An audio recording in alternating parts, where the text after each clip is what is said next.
అందరు బాగున్నారా? ఇవాళ నేను దోసకాయ పప్పు చేస్తున్నానండి.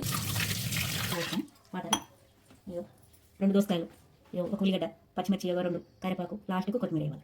ఇగో 2 టమాటాలు కుక్కలు వేయాలండి. అన్ని కుక్కలు వేసి అందరు కందిపప్పుతో చేస్తారండి. ఇది సల్వా మంచి ఎండకు. పసుపు వేస్తున్నాను, టైం వేస్తున్నానండి. 1 కప్పు 2 స్పూన్లు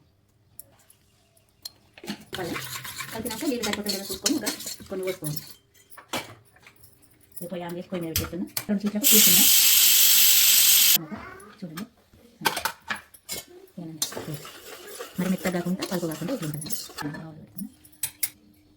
ఇవో నేను పోస్తుంది. ఇవో 2 ఎండుమిర్చి, ఇవి 1 స్పూను ఏంటి శనగపప్పు, 1 స్పూను మినపప్పు, ఇవా నూనె పోస్తున్నా.